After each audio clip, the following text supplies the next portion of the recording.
أعوذ بالله من الشيطان الرجيم.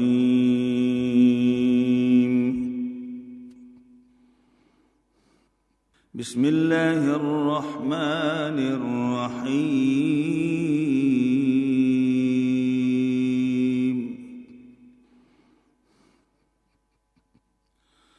وما محمد إلا رسول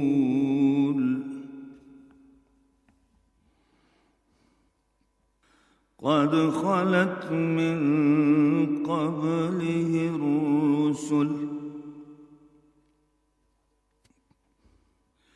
أفإن مات أو قتل انقلبتم على أعقابكم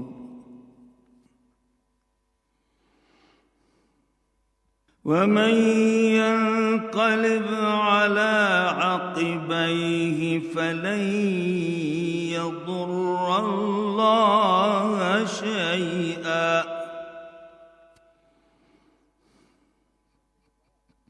وسيجزي الله الشاكرين.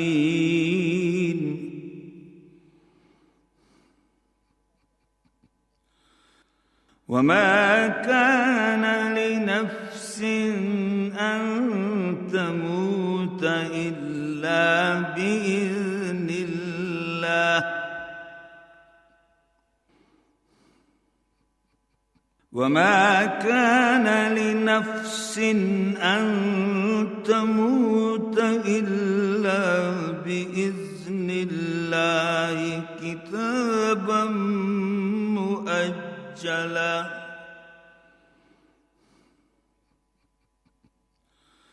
ومن يرد ثواب الدنيا نؤته منها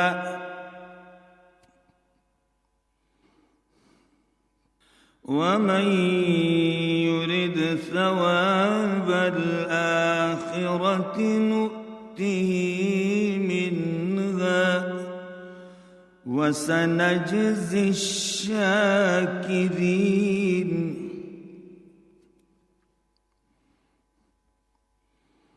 وكأي من نبي قاتل معه ربيون كثير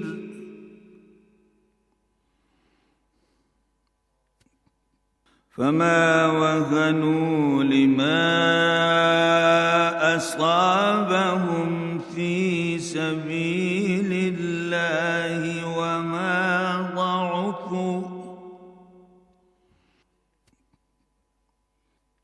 وما ضعفوا وما استكانوا والله يحب الصابرين.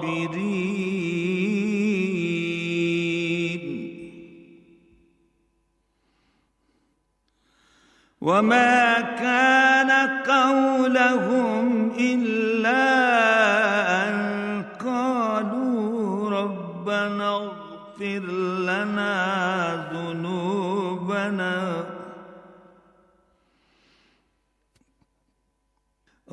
اغفر لنا ذنوبنا وإسرافنا في أمرنا وثبت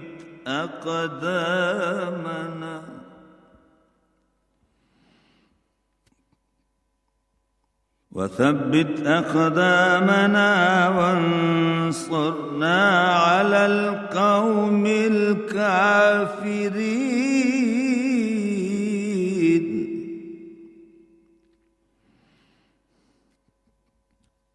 فآتاهم الله ثواب الدنيا وحسن ثواب الآخرة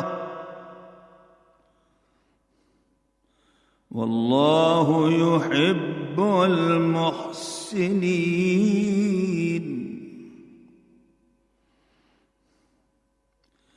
يا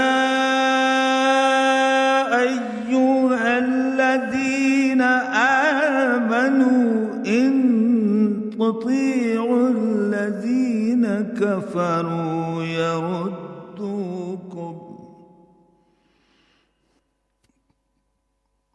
يردوكم على أعقابكم فتنقلبوا خاسرين.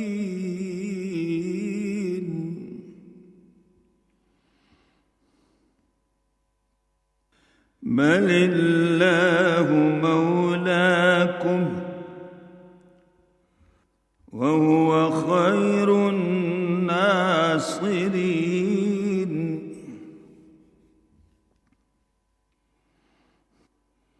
سنلقي في قلوب الذين كفروا الرعب بما أشركوا بالله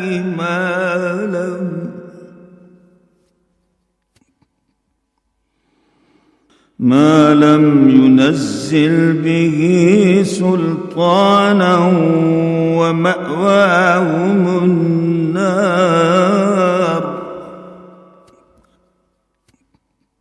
وبئس مثوى الظالمين. صدق الله العظيم. اللہ کے نام سے جو بڑا مہربان نہایت رحم والا ہے، اور محمد صلی اللہ علیہ وآلہ وسلم تو بس ایک رسول ہیں، ان سے پہلے بھی رسول گزر چکے ہیں، تو کیا وہ اگر وفات پا گئے یا قتل کر دیے گئے تو تم الٹے پاؤں پھر جاؤ گے؟ اور جو الٹے پاؤں پھر جائے گا تو اللہ کا کچھ نقصان نہیں کر سکے گا، اور اللہ شکر گزاروں کو بڑا صلہ عطا فرمائے گا۔ اور کسی شخص میں طاقت نہیں کہ اللہ کے حکم کے بغیر مر جائے، اس نے موت کا وقت مقرر کر کے لکھ رکھا ہے، اور جو شخص دنیا میں اپنے اعمال کا بدلہ چاہے اس کو ہم یہیں بدلہ دے دیں گے، اور جو آخرت میں طالب ثواب ہو اس کو وہاں اجر عطا کریں گے، اور ہم شکر گزاروں کو عنقریب بہت اچھا صلہ دیں گے۔ اور بہت سے نبی ہوئے ہیں جن کے ساتھ ہو کر اکثر اللہ والے اللہ کے دشمنوں سے لڑے ہیں، تو جو مصیبتیں ان پر اللہ کی راہ میں واقع ہوئیں ان کے سبب انہوں نے نہ تو ہمت ہاری اور نہ بزدلی کی، نہ کافروں سے دبے، اور اللہ استقلال رکھنے والوں کو دوست رکھتا ہے۔ اور اس حالت میں ان کے منہ سے کوئی بات نکلتی تو یہی کہ اے پروردگار، ہمارے گناہ اور زیادتیاں جو ہم اپنے کاموں میں کرتے رہے ہیں معاف فرما، اور ہم کو ثابت قدم رکھ اور کافروں پر فتح عنایت کر۔ تو اللہ نے ان کو دنیا میں بھی بدلہ دیا اور آخرت میں بھی بہت اچھا بدلہ دے گا، اور اللہ نیکوکاروں کو دوست رکھتا ہے۔ مومنو، اگر تم کافروں کا کہا مان لو گے تو وہ تم کو الٹے پاؤں پھیر کر مرتد کر دیں گے، پھر تم بڑے خسارے میں پڑ جاؤ گے۔ یہ تمہارے مددگار نہیں ہیں بلکہ اللہ تمہارا مددگار ہے، اور وہ سب سے بہتر مددگار ہے۔ ہم عنقریب کافروں کے دلوں میں تمہارا رعب بٹھا دیں گے، کیونکہ یہ اللہ کے ساتھ شرک کرتے ہیں جس کی اس نے کوئی بھی دلیل نازل نہیں کی، اور ان کا ٹھکانہ دوزخ ہے، وہ ظالموں کا بہت برا ٹھکانہ ہے۔ وآخر دعوانا ان الحمد للہ رب العالمین۔ ابھی آپ چوتھے پارے میں سورہ آل عمران کی آیات 144 تا 151 کی تلاوت اور ترجمہ سننے کی سعادت حاصل کر رہے تھے۔ تلاوت فرما رہے تھے قاری علی اکبر نعیمی۔ ہدیہ درود و سلام بحضور نبی کریم صلی اللہ علیہ وآلہ وسلم۔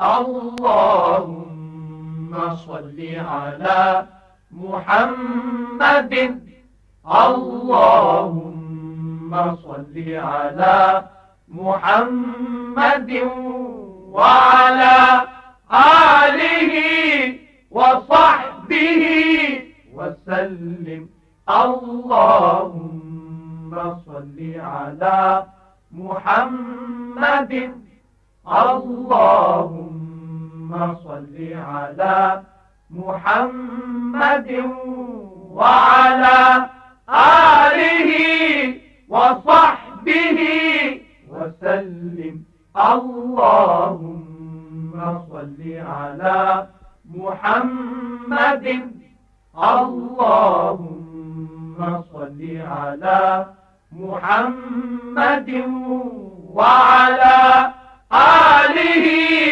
وصحبه وسلم اللهم صل على محمد اللهم صل على محمد وعلى آله وصحبه وسلم اللهم صل على محمد اللهم صل على محمد وعلى آله وصحبه وسلم اللهم صل على محمد اللهم صل على محمد وعلى آله وصحبه وسلم اللهم صل على محمد اللهم صل على محمد وعلى آله وصحبه وسلم۔ ارشاد باری تعالیٰ ہے، اور بھلائی اور برائی برابر نہیں ہو سکتی، تو سخت کلامی کا ایسے طریق سے جواب دو جو بہت اچھا ہو۔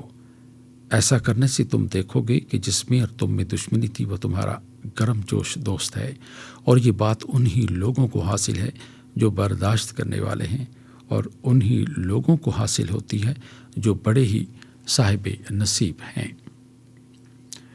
حمد و ثنائے رب جلیل۔ اللہ اللہ اللہ اللہ اللہ اللہ۔ میں نے جب لکھنا سیکھا تھا پہلے تیرا نام لکھا تھا۔ اللہ اللہ اللہ اللہ اللہ اللہ۔ میں وہ صبر سمیم ہوں جس نے میں وہ صبر سمیم ہوں جس نے میں وہ صبر سمیم ہوں جس نے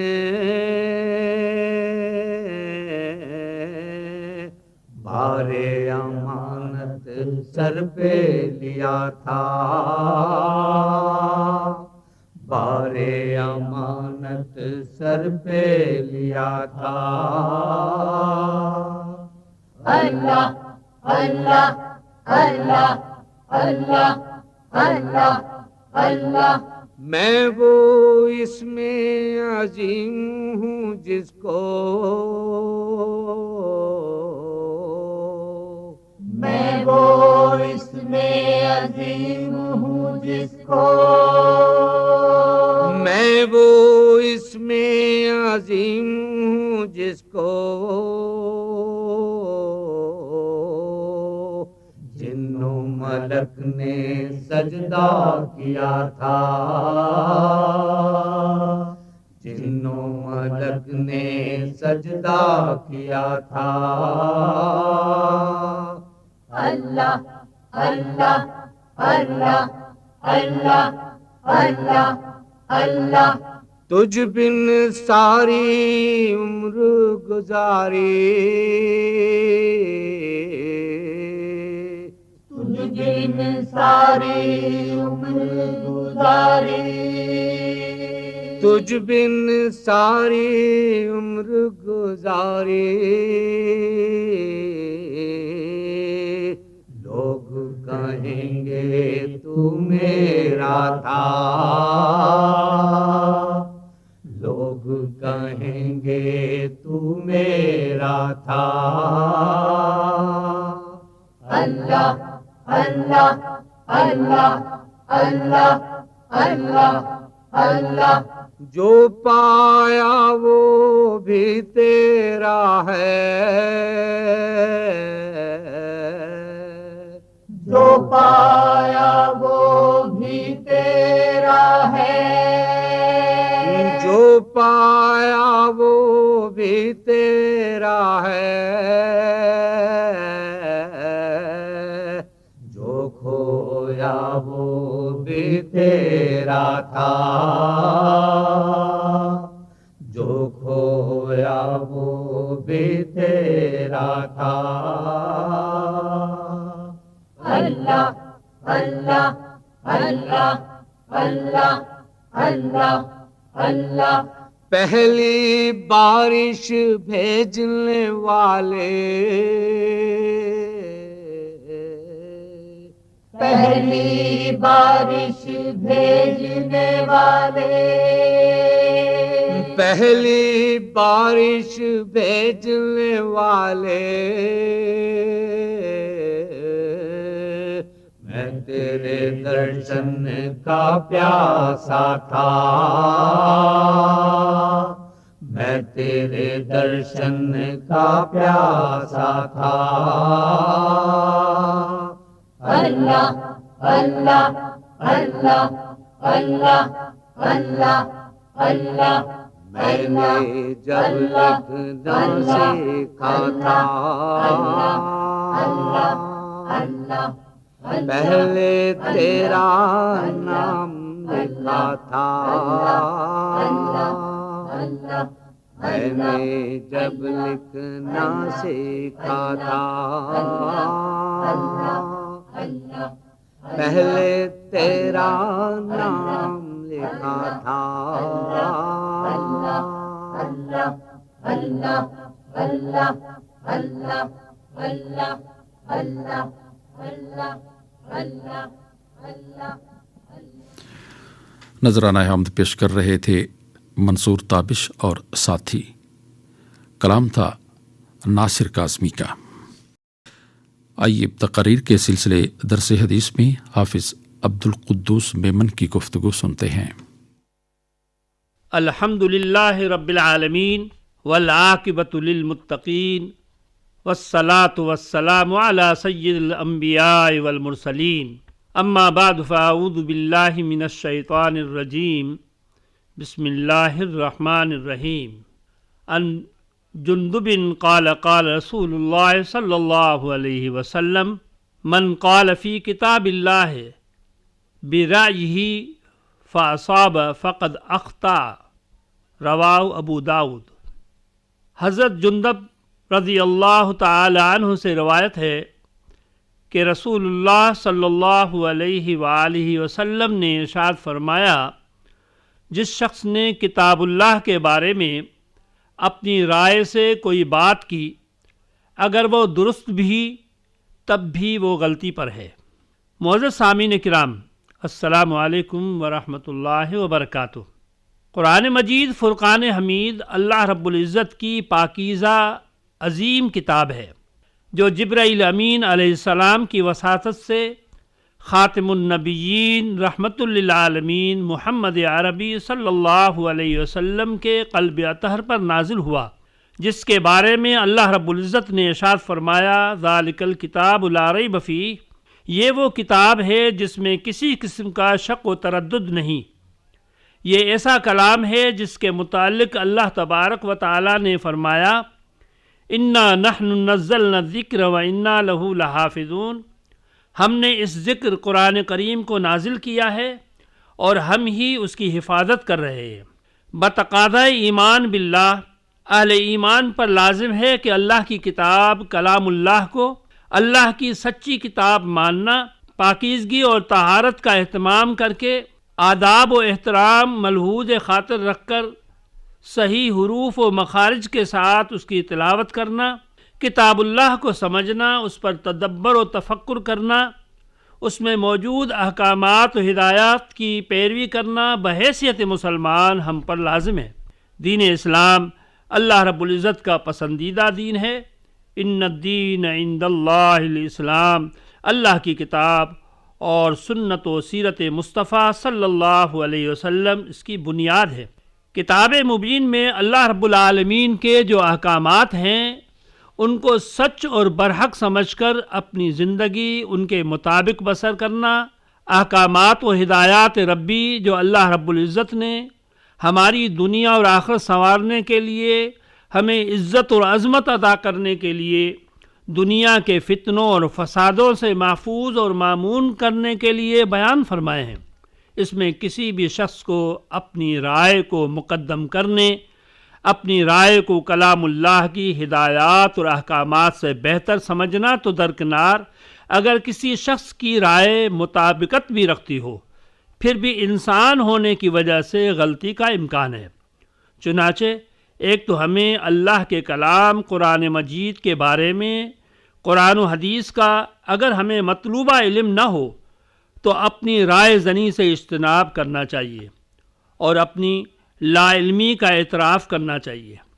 بیان کردہ حدیث مبارکہ میں اللہ کے رسول صلی اللہ علیہ وسلم نے ہمیں اس امر کی رہنمائی فرمائی ہے، اگر کوئی شخص محض اپنے اندازے اور ظن و تخمین سے کام لے کر کلام مجید کی تفسیر کرتا ہے یا کسی آیت کریمہ کی توضیح اور وضاحت کرتا ہے، اس کے پاس اس مسئلے کے بارے میں علم نہیں، بات اگر اس کی درست بھی ہو تب بھی ایسا طرز عمل لا علمی کی وجہ سے اپنی رائے سے کہی ہوئی بات جائز نہیں۔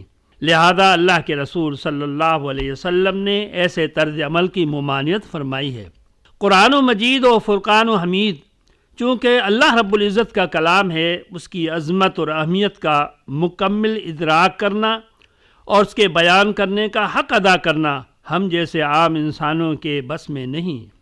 صاحب قرآن خاتم النبیین رحمت للعالمین محمد عربی صلی اللہ علیہ وسلم نے سب سے پہلے رب جلیل کے نازل کردہ کلام کی توضیح و تشریح فرمائی۔ آپ علیہ الصلاۃ والسلام مفسر قرآن ہیں۔ آپ کے بعد آپ علیہ الصلاۃ والسلام کے جانثار صحابہ اکرام رضوان اللہ تعالی علیہم اجمعین، تابعین عظام، تبع تابعین، قدیم و جدید علماء دین نے اللہ کے کلام قرآن مجید کی تفاسیر، احکامات ربی اور ہدایات رسول صلی اللہ علیہ وسلم کی روشنی میں قلم بند کی ہے، جن سے پوری دنیا کے انسانوں کے لیے عموماً اور ہم مسلمانوں کے لیے خصوصاً مقصد زندگی پانے، دنیا اور آخرت میں سرخرو ہونے اور اللہ عز و جل کی رضا اور خوشنودی کی خوشخبری حاصل ہوتی ہے۔ آج کل کے جدید دور میں کلام الہی کا جو دنیا میں پوری انسانیت کے لیے رب ذوالجلال کا سب سے بڑا انعام ہے، اس کی قدر کرنی چاہیے۔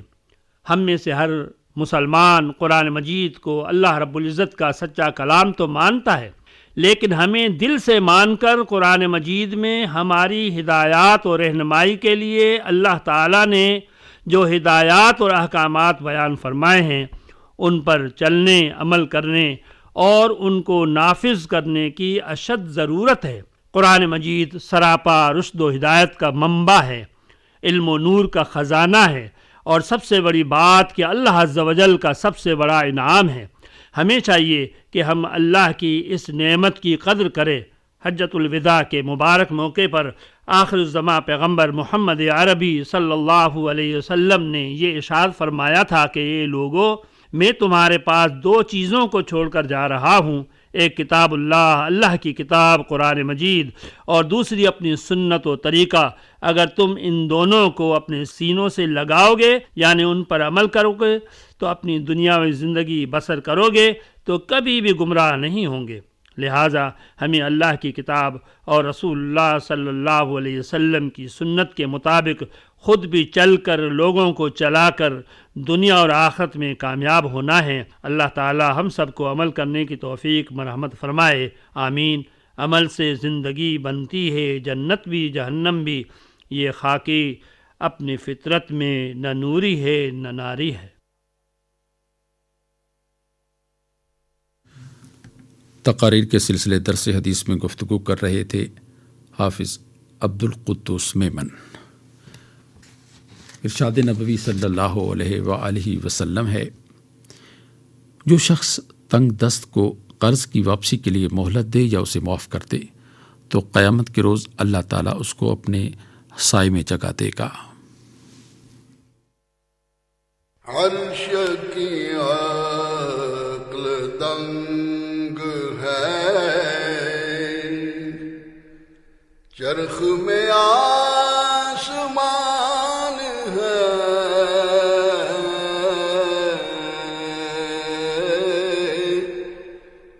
عرش کی عقل دنگ ہے، چرخ میں آسمان ہے،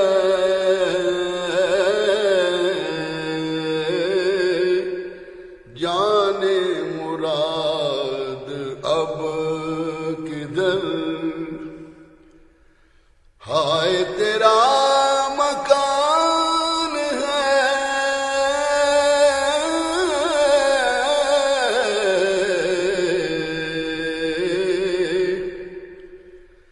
جانے مراد اب کدھر،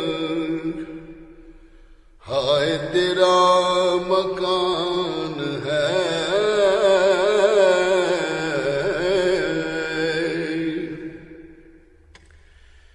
عرش پہ تازہ چھین چاند، فرش پہ طرفہ دھوم دان،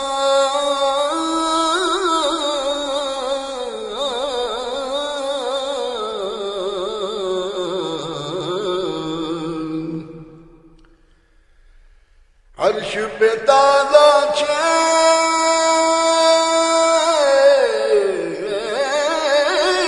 چاند،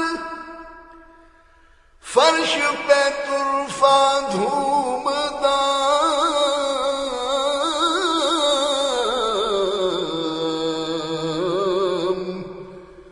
کان جدھر لگائے تیری ہی داستان ہے،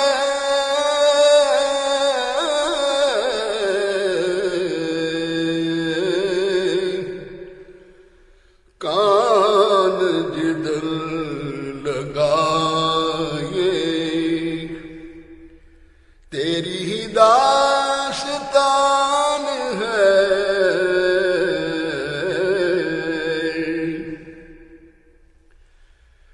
ایک تیرے رخ کی روشنی،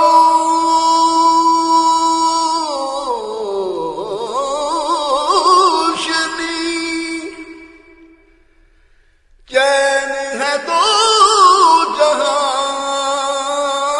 کی،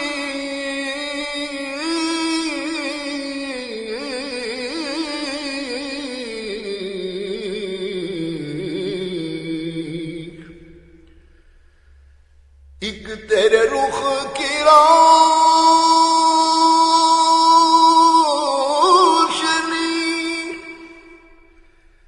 چین ہے دو جہان کی،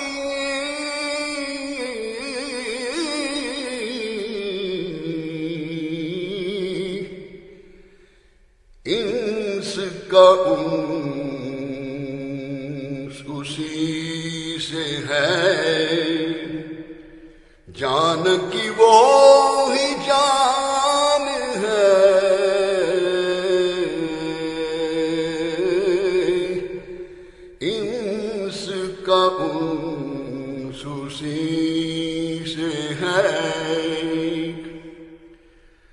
جان کی وہ ہی جان ہے،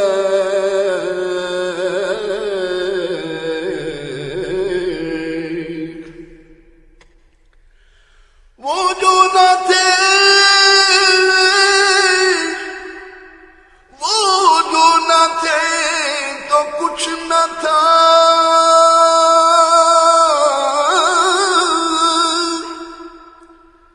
وہ جو نہ ہو تو کچھ نہ ہو،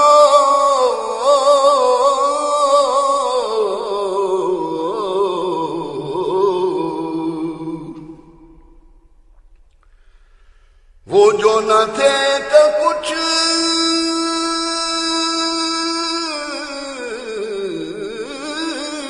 نہ تھا، وہ جو نہ ہو تو کچھ نہ ہو،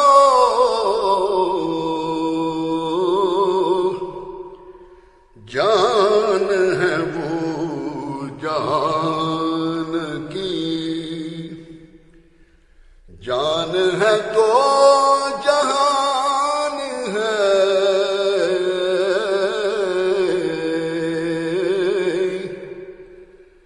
جان ہے وہ جہان کی،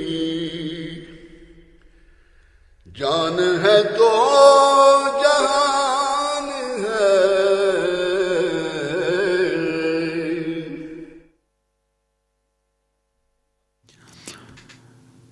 قاری ڈاکٹر محمد یونس کی آواز میں آپ مولانا احمد رضا خان بریلوی کا نعتیہ کلام سماعت فرما رہے تھے۔ آئیے اب اعلیٰ اخلاق کی اقدار کے سلسلے روشنی میں قاری شاہد اسلام بٹ کی گفتگو سنتے ہیں۔ ونصلی علی رسولہ الکریم، اما بعد، فاعوذ باللہ من الشیطان الرجیم، بسم اللہ الرحمن الرحیم۔ سامعین محترم، غفلت ایک ایسا جرم ہے جس کی ہلاکت خیزیاں اتنی زیادہ ہیں کہ ان کا احاطہ کرنا ناممکن نظر آتا ہے۔ عوامی سطح پر ایک غافل شخص اپنی اصل ذمہ داریوں سے نہ صرف دور ہوتا ہے بلکہ دوسروں کے لیے بھی اذیت کا باعث ہوتا ہے۔ اسی غفلت کو عام طور پر لاپرواہی کا نام بھی دیا جاتا ہے۔ یہ فکر و نظر کی وہ کوتاہی یا کجی ہے جسے اگر قانونی گرفت پہ نہ لایا جائے تو فساد فی الارض کا موجب بنتی ہے، جس کا مظاہرہ ہم اپنی روزمرہ زندگی میں اپنے چاروں طرف دیکھتے ہیں۔ یہ غفلت و لاپرواہی کی بیماری اصل میں خود احتسابی کے فقدان کی وجہ سے پیدا ہوتی ہے۔ یہی وجہ ہے کہ ہمارے دین میں جا بجا اس کی طرف توجہ دلائی گئی ہے کہ ہم جب بھی کوئی عمل کرنے لگیں تو اس بات کا جائزہ لیں کہ یہ عمل کس مقصد کے لیے کر رہے ہیں، تاکہ وہ عمل اپنی اصلی روح کے ساتھ کارآمد ثابت ہو۔ جیسا کہ رمضان المبارک کے روزوں کے متعلق ایک حدیث میں ارشاد فرمایا گیا کہ من صام رمضان ایمانا و احتسابا غفر له ما تقدم من ذنبه، کہ جس نے رمضان کے روزے ایمان اور احتساب نفس کے ساتھ رکھے تو اس کے پچھلے تمام گناہ معاف کر دیے گئے۔ دیکھیے یہاں پر ایمان کے ساتھ احتساب کا لفظ استعمال ہوا کہ شعوری طور پر یہ جائزہ لیا جائے کہ کہیں اپنے نفس کی شرارتوں سے غافل تو نہیں ہوا، کہیں سرکشی تو نہیں ہو رہی۔ اگر یہ احتساب کا عمل جاری رہا تو روزے مقبول و مبرور ہو جائیں گے، اور اگر اس سے غفلت برتی گئی تو الٹا نقصان ہونے کا احتمال ہے۔ اسی طرح اس حدیث مبارکہ کے دوسرے حصے میں فرمایا گیا کہ وہ من قام رمضان ایمانا و احتسابا غفر له ما تقدم من ذنبه، اور جس کسی نے رمضان کی راتوں میں قیام کیا، یعنی نماز تراویح پڑھی ایمان اور احتساب نفس کے ساتھ، تو اس کے بھی پچھلے تمام گناہ بخش دیے گئے۔ تو دیکھیے روزے کی عبادت ہو یا نماز تراویح کی عبادت، دونوں میں اس بات پر زور دیا گیا کہ اس میں غفلت کا مظاہرہ نہ کیا جائے، ورنہ یہ عبادات بھی نامقبول ٹھہریں گی۔ اگر اس بات کو تمام زندگی کے اعمال پر پھیلا دیا جائے تو ایک مسلمان کا ہر عمل عبادت کا درجہ حاصل کرے گا، کیونکہ وہ ہر عمل کو لاپرواہی سے نہیں بلکہ پورے دینی شعور کے ساتھ بجا لائے گا۔ سامعین محترم، ایک مسلمان کی زندگی تو پوری کی پوری دین پر مبنی ہوتی ہے۔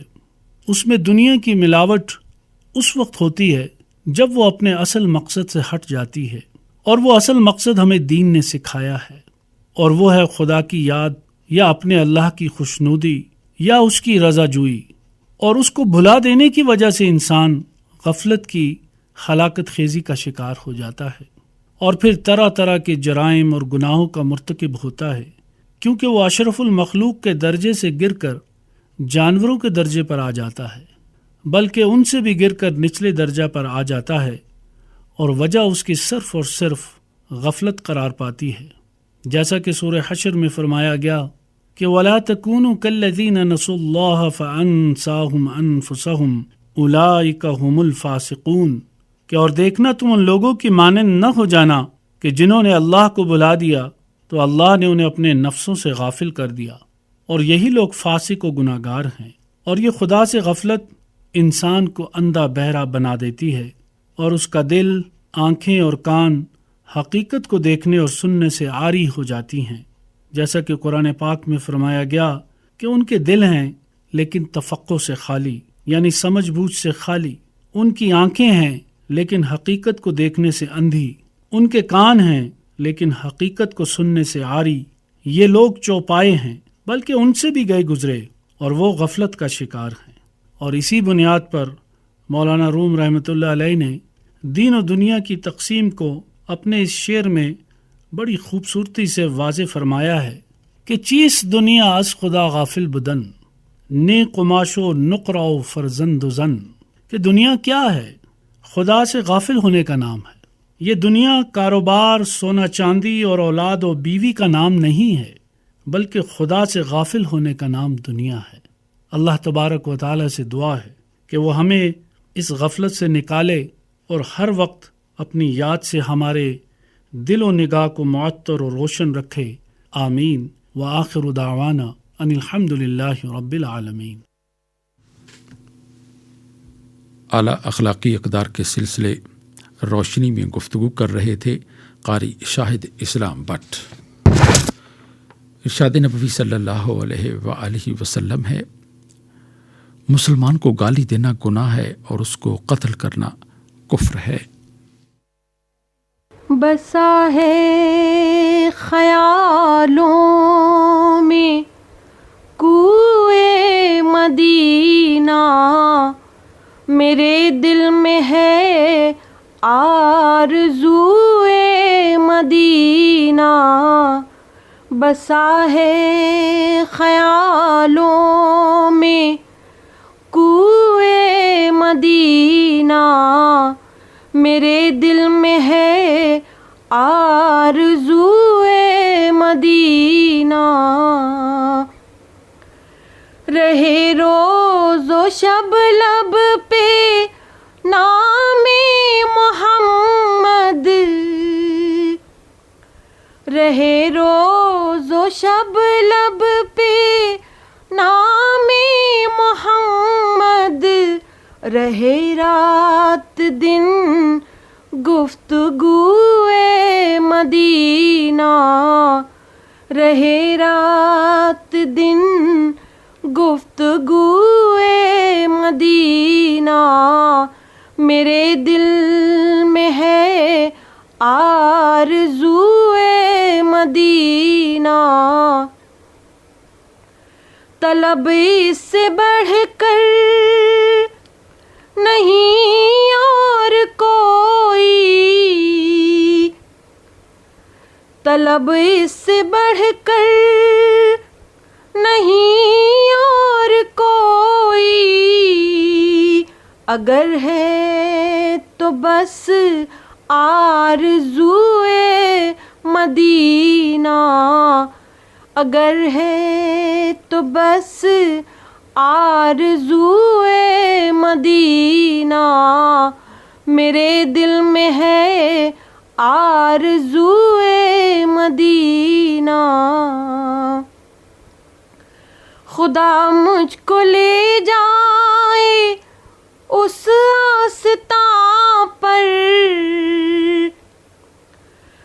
خدا مجھ کو لے جائے اس آستاں پر، بنا دے مجھے خاک کوئے مدینہ بنا دے مجھے، خاک کوئے مدینہ میرے دل میں ہے آرزوئے مدینہ، بسا ہے خیالوں میں کوئے مدینہ، میرے دل میں ہے آرزوئے مدینہ۔ بارگاہ نبوی صلی اللہ علیہ وآلہ وسلم میں مشہود حسن رضوی کے گلہائے عقیدت منیبہ شیخ کی آواز میں پیش کیے گئے۔ آپ نے پوچھا ہے، آپ کے دینی اور سماجی مسائل کا حل قرآن و سنت کی روشنی میں پیش کر رہے ہیں ڈاکٹر سہیل حسن۔ بسم اللہ الرحمن الرحیم، الحمدللہ رب العالمین، والصلاة والسلام علی سید المرسلین وعلی آلہ وصحبہ اجمعین۔ ہمارے آج کے پروگرام میں ہمیں پہلا خط موصول ہوا ہے، ہمارے ایک سامع ہیں اے آر خان، ان کے ساتھی راولپنڈی سے بات کر رہے ہیں، سورہ فاتحہ کے بارے میں پوچھ رہے ہیں کہ نماز میں اسے پڑھنا چاہیے یا نہیں پڑھنا چاہیے۔ اس میں ہمیں جو روایت ملتی ہے اس میں یہی کہا گیا ہے کہ جس میں سورہ فاتحہ نہ پڑھی جائے تو وہ نماز نہیں ہوتی ہے۔ تو علماء کا مختلف اس میں جو طرز عمل ہے وہ موجود ہے اور ہر کے پاس ان کے دلائل ہیں۔ اس کے مطابق جو ہے بعض نے یہ کہا کہ جو جہری نماز ہے اس میں نہ پڑھی جائے، جو غیر جہری نماز ہے سری ہے اس میں پڑھ لی جائے، اور بعض نے کہا کہ اس کو چاہے جہری ہو یا سری ہو دونوں میں نہ پڑھا جائے، اور تیسری شکل ہے کہ دونوں ہی صورتوں میں اس کو پڑھا جائے۔ تو بہرحال ان کی دلائل موجود ہیں جو اس پہ کرتے ہیں۔ تو جو جس دلیل کے مطابق عمل کرتا ہے وہ اس کا معاملہ ہے، اللہ تعالیٰ اس کے مطابق ہی اس کا معاملہ کریں گے، لیکن اس کی وجہ سے کسی قسم کا غلط پروپیگنڈا کرنا، لڑائی جھگڑا کرنا، اختلاف کرنا، کسی کے لیے برا بھلا کہنا، یہ چیزیں جو ہیں یہ جائز نہیں ہیں، ہمیں اس سے بچنا چاہیے۔ دوسرا خط ملا ہے محمد ابراہیم صاحب کا مظفر آباد سے، وہ یہ کہتے ہیں کہ مجھے اکثر گیس کی شکایت رہتی ہے اور وضو کے ساتھ نماز مکمل کرنا مشکل ہو جاتا ہے، تو اس کے بارے میں مجھے کیا کرنا چاہیے؟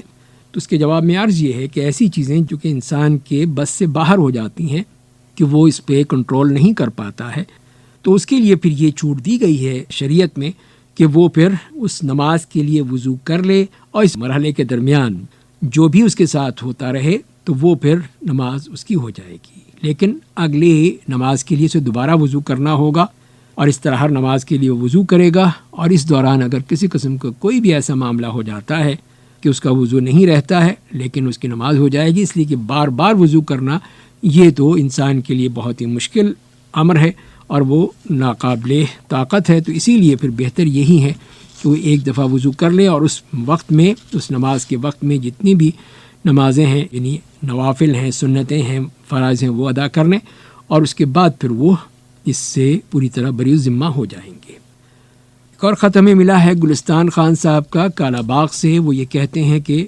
جادو سے محفوظ کرنے کے لیے ہمیں کیا کرنا چاہیے؟ تو اس کے لیے اللہ تعالیٰ کی کتاب سب سے بڑا ہمارے پاس ہتھیار ہے، اس کے ذریعے سے ہم اس قسم کی چیزیں جو جادو ٹونا یا اور کوئی چیز جو کہ شیاطین کی طرف سے کی جاتی ہیں اس سے ہم بچ سکتے ہیں، اپنے آپ کو محفوظ رکھ سکتے ہیں۔ تو اس کے لیے سب سے اہم چیز ہے کہ وہ جو دعائیں بتائی گئی ہیں، اذکار بتائے گئے ہیں صبح و شام کے ہمیں احادیث میں، ان کو ہم پڑھیں، صبح کو بھی پڑھیں، شام کو بھی پڑھیں، اور نبی کریم صلی اللہ علیہ وسلم کا جیسے طریقہ تھا کہ رات کو سونے سے پہلے آپ تینوں قل پڑھ کے اپنے ہاتھوں پہ پھونک کے اپنے جسم پر پھیر لیتے تھے۔ اسی طرح آیت الکرسی ہے، اسی طرح سورہ بقرہ کی آخری آیات ہیں۔ تو یہ تمام وہ چیزیں ہیں کہ جس سے پڑھ کر ہم اس طرح کی جتنی بھی شیاطین ہیں یا جادو وغیرہ کا مسئلہ ہے اس سے اپنے آپ کو بچا سکتے ہیں۔ تو لہذا پھر یہی کوشش کرنی چاہیے کہ ہم اس طرح اپنے آپ کو محفوظ رکھیں۔ تو باقاعدگی سے ان کا پڑھنا صبح اور شام میں، اور اسی طرح ہر نماز کے بعد بھی ان کو پڑھتے رہیں، تو یقیناً آپ اس قسم کی جتنی بھی شیطانی حرکتیں ہیں ان سے محفوظ رہیں گے۔ دوسرا خط میں ملا ہے چکلالہ سے عبد الرحمن صاحب کا، وہ یہ کہتے ہیں کہ بعض لوگ کہتے ہیں کہ میں اپنی تقدیر خود بناتا ہوں، یا یہ لوگ کہہ دیتے ہیں کہ ہم ان کی تقدیر بدل دیں گے۔ تو اس کے جواب میں عرض یہ ہے کہ تقدیر پر ایمان کے ارکان میں سے ایک رکن ہے، اس کی دلیل یہ ہے کہ رسول اللہ صلی اللہ علیہ وسلم نے سیدنا جبریل علیہ السلام کے ایمان کے متعلق سوال کے جواب میں فرمایا تھا کہ تم اللہ تعالیٰ پر، اس کے فرشتوں، کتابوں، رسولوں اور آخرت کے دن پر ایمان لاؤ اور اچھی بری تقدیر پر ایمان لاؤ۔ تو تقدیر کا مطلب ہر چیز کے بارے میں اللہ تعالیٰ کا درست تخمینہ جو اللہ تعالیٰ نے پہلے سے لگایا ہوا ہے۔ اللہ تعالیٰ کو علم ہے کہ فلاں کام فلاں وقت میں رونما ہوگا، اور اس کی کیفیت بھی اللہ تعالیٰ ہی کو معلوم ہے۔ پھر اس کے بعد اللہ تعالیٰ کا ان امور کا احاطہ تحریر میں لانا، پھر اسے رونما ہونے کا اذن دینا، پھر اسی چیز اس انداز سے رونما ہونا، اس انداز سے اس کے لیے رونما ہونا مقدر میں لکھا ہے، تو وہ سب اسی طرح ہوگا۔ چنانچہ تقدیر پر ایمان لانے کی بنیاد 4 چیزوں پر ایمان لانے پر قائم ہے۔ علم، یعنی اللہ تعالیٰ پہلے سے جانتا ہے کہ اس کی مخلوق کیا کرے گی۔ دوسری بات کتابت، یعنی اللہ تعالیٰ نے تمام مخلوقات کی تقدیر لوح محفوظ میں لکھ دی ہے۔ تیسری مشیت، یعنی جس کا اذن اللہ تعالیٰ کی طرف سے دیا جاتا ہے، جس چیز کی اجازت نہ دے وہ نہیں ہوتی وہی ہے جس کا حکم اللہ کی طرف سے موجود ہے، اس کی مشیت ہے۔ اور چوتھی چیز ہے کہ خلق اور تکوین، یعنی اللہ تعالیٰ ہر چیز کو پیدا کرنے والا ہے، بندوں کے افعال میں بھی اسی میں شامل ہیں۔ بندے اپنے افعال کے حقیقی عامل ہیں، اللہ تعالیٰ بندوں کا بھی خالق ہے، ان کے افعال کا بھی خالق ہے۔ تو جو شخص ان 4 امور پر ایمان رکھتا ہے اسی کا تقدیر پر ایمان ہے۔ قرآن کریم میں 4 امور متعدد آیات میں بیان کیے گئے ہیں، جیسے علم کے بارے میں فرمایا گیا اِنَّا كُلَّ شَيْءٍ خَلَقْنَاهُ بِقَدَرٍ، یقیناً ہم نے ہر چیز درست تخمینے کے ساتھ پیدا کی ہے۔ کتابت کے بارے میں فرمایا وَعِندَهُ مَفَاتِحُ الْغَيْبِ لَا يَعْلَمُهَا إِلَّا هُوَ وَيَعْلَمُ مَا فِي الْبَرِّ وَالْبَحْرِ وَمَا تَسْقُطُ مِنْ وَرَقَةٍ إِلَّا يَعْلَمُهَا وَلَا حَبَّةٍ فِي ظُلُمَاتِ الْأَرْضِ وَلَا رَطْبٍ وَلَا يَابِسٍ إِلَّا فِي كِتَابٍ مُبِينٍ، اور اسی کے پاس غیب کی کنجیاں ہیں جنہیں اس کے علاوہ کوئی نہیں جانتا۔ وہ بر و بحر کی ہر چیز کو جانتا ہے، کوئی بھی پتا اس کے علم کے بغیر نہیں گرتا، نہ ہی کوئی دانہ زمین کے اندھیروں میں، نہ ہی کوئی تر، نہ کوئی خشک دانہ، سب ہی کتاب مبین میں لکھے ہوئے ہیں۔ خلق اور تکوین کے متعلق فرمایا کہ ما اصاب من مصیبت فی الارض ولا فی انفسکم الا فی کتاب من قبل ان نبرأها ان ذلک علی اللہ یسیر، کہ زمین میں اور تمہارے نفسوں میں جو بھی مصیبت پہنچتی ہے وہ کتاب میں پہلے سے موجود ہے قبل ازیں کہ ہم اسے پیدا کریں، بے شک یہ اللہ تعالیٰ پر بہت آسان ہے۔ مشیت اور اذن کے بارے میں فرمایا وما تشاءون الا ان یشاء اللہ رب العالمین، جب تک اللہ رب العالمین کی مشیت نہ ہو تمہارے چاہنے سے کچھ نہیں ہو سکتا۔ اسی طرح حدیث میں بھی ہے کہ رسول اللہ صلی اللہ علیہ وسلم نے فرمایا ہے اللہ تعالیٰ نے تمام مخلوقات کی تقدیریں آسمان اور زمین کی تخلیق سے 50,000 سال پہلے لکھ دی ہیں۔ تو اب یہ بات بالکل واضح ہے کہ کوئی بھی شخص اس تقدیر الہی سے باہر نہیں نکل سکتا، چاہے جائے کہ خود بنانے کا دعویٰ کرے۔ یہاں یہ بات بھی ذہن نشین رہے کہ معاملات پہلے سے ہی مقدر لکھے جا چکے ہیں، لیکن یہاں بندے کی مرضی اور اختیار بھی ہے، اسی لیے بندے کی کارکردگی پر اسے ثواب یا عقاب ہوگا۔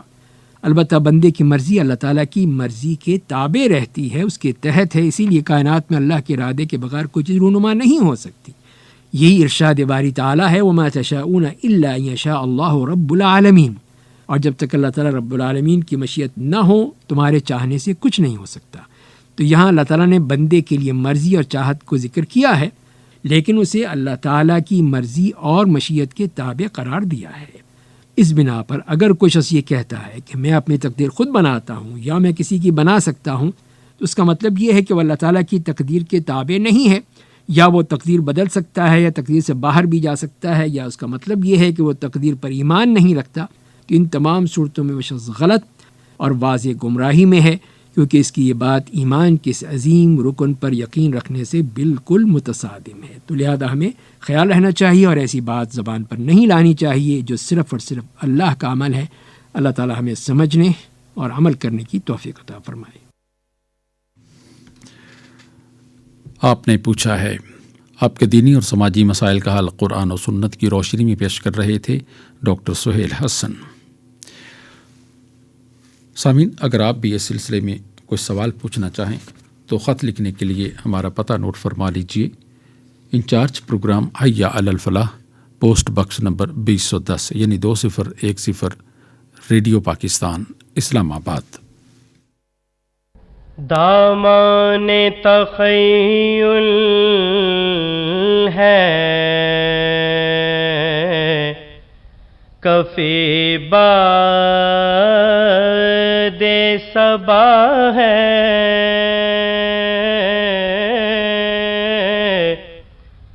اب پیش نظر صرف مدینے کی فضا ہے،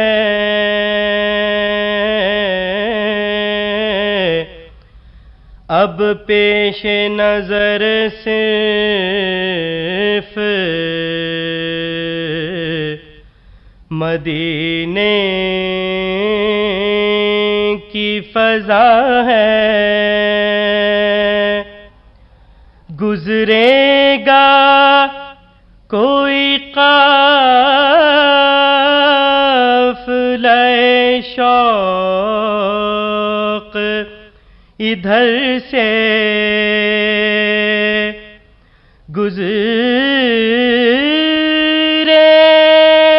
گا کوئی قافلہ شوق ادھر سے، گلزار زمیں ہے تو گوہر پاش فضا ہے، گلزار زمیں ہے تو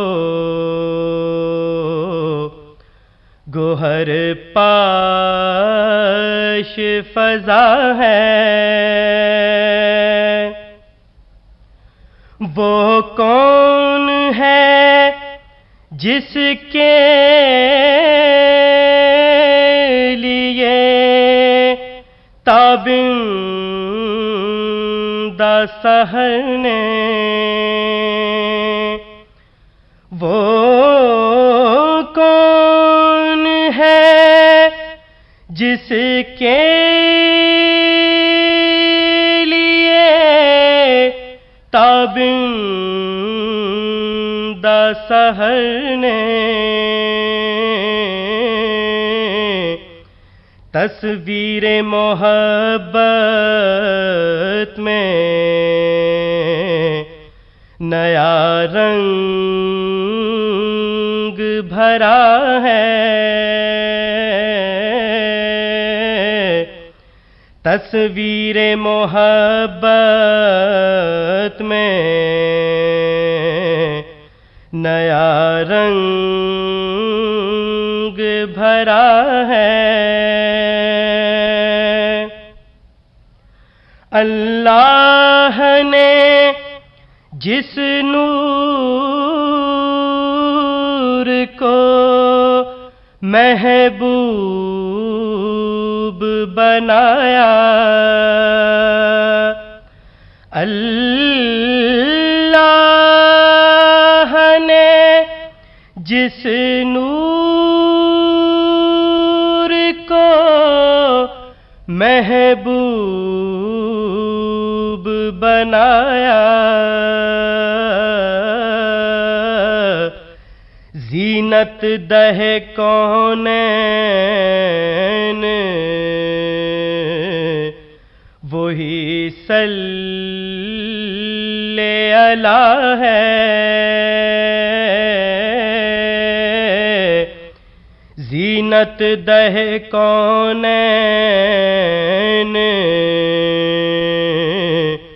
وہی صلی اللہ ہے،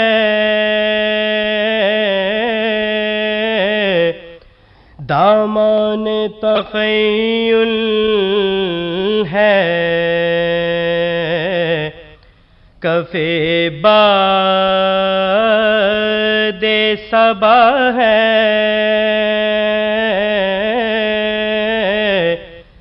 اب پیش نظر صرف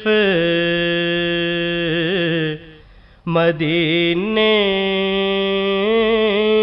کی فضا ہے۔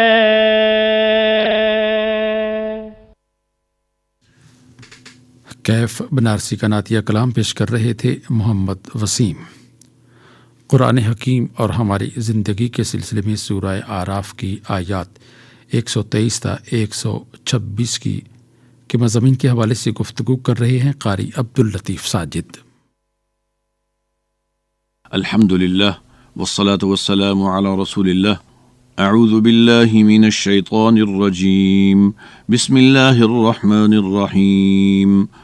قال فرعون آمنتم به قبل أن آذن لكم إن هذا لمكر مكرتموه في المدينة لتخرجوا منها أهلها فسوف تعلمون لأقطعن أيديكم وأرجلكم من خلاف ثم لأصلبنكم أجمعين قالوا إنا إلى ربنا منقلبون وما تنقم منا إلا أن آمنا بآيات ربنا لما جاءتنا ربنا أفرغ علينا صبرا وتوفنا مسلمين صدق اللہ العظیم۔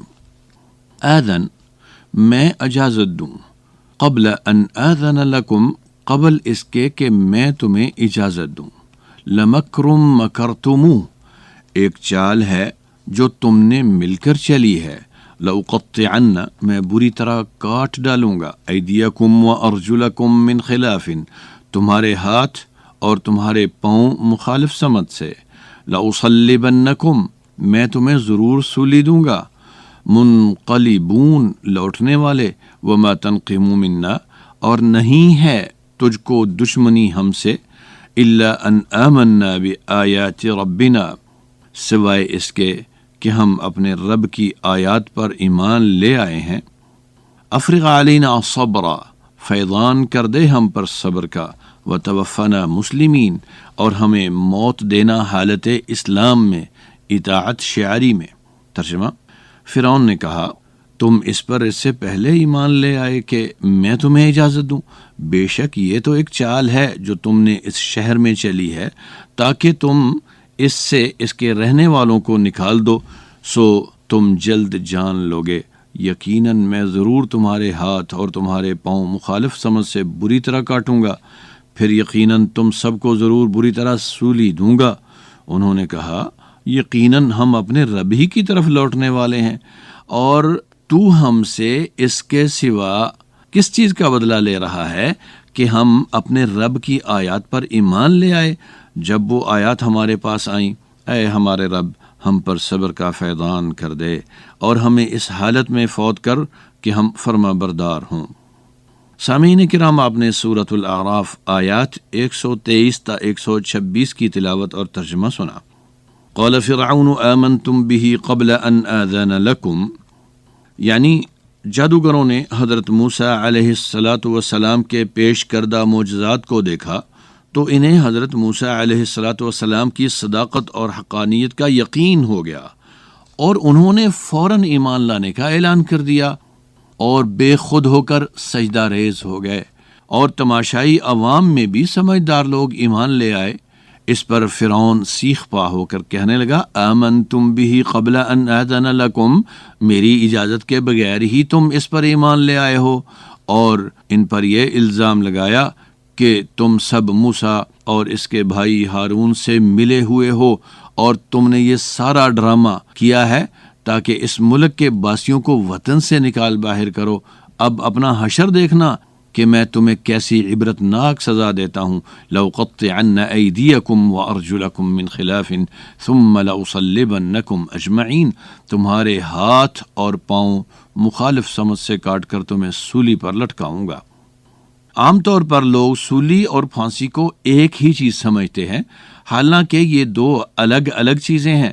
پھانسی اسے کہتے ہیں جس میں گلے میں رسی وغیرہ ڈال کر گلا گھونٹ کر مار دیا جاتا ہے، اور سولی یہ ہے کہ اونچا درخت کا تنا، کھمبا وغیرہ کھڑا کر کے اس کے اوپر ایک آڑی لکڑی باندھ دی جاتی ہے، پھر ملزم کو اس پر چڑھا کر اس کے بازو پھیلا کر اس آڑی لکڑی کے ساتھ باندھ دیے جاتے ہیں، جبکہ باقی جسم اونچی لکڑی کے ساتھ بندھا ہوا ہوتا ہے اور وہ وہیں لٹکا لٹکا دھوپ، گرمی یا سردی، پرندوں کی نوچ گسوٹ اور دشمن کے تیر اور نیزوں کے زخم کھاتا ہوا دنیا سے رخصت ہو جاتا ہے۔